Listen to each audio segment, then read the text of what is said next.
lakad-lakad pa uwi. Galing tayo naghulog sa ating blessing. Siyempre namalingki na rin ako. Nilakad ko na lang para mas exercise kahit na sobrang init. So pagdating natin sa bahay, ilaga ko yung ating ampalaya. Tapos nag-slice tayo ng kamatis, sibuyas, and of course may bagong tayo dyan. Mukbang time, kain tayo.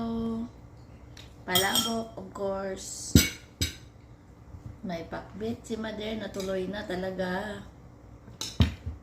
At yung kasama yung kamatis na may sibuyas at bagoong. Dahil nakaluto na siya, sinipalit ko na lang. Bye! Kain tayo! Bye! Hello everyone! Today's video is about mukbang. Kain ng ampalaya. Hindi natuloy yung sa pakbit ni Mother, pero nagluto pa rin si Mother ng pakbit. Nahuli lang yung ampalaya. Tapos ito yung kamatis na may bagoong isda at saka sibuyas. O Diyos. Tapos kanina bumili ako ng palabok. O, di ba? Tapos of course hindi mawala yung rice, bebe. So anyway, sa ating napusuan ang ngayon ay si Miss Maramara.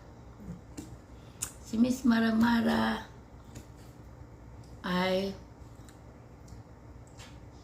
nananalo o napusuan. Bigyan natin siya ng 3,000. 3,000, tama ba? Tama ba yun naman? 3,000, 3,000. Ayun. Congratulations, Miss Maramara. I see you next time. Hindi, kain tayo! Bye!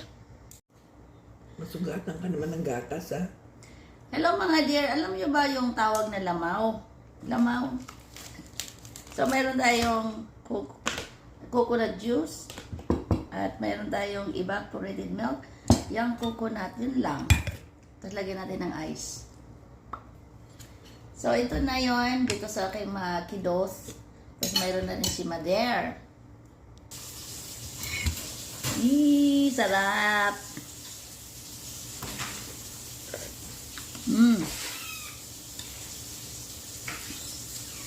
Super hot kami kasi today.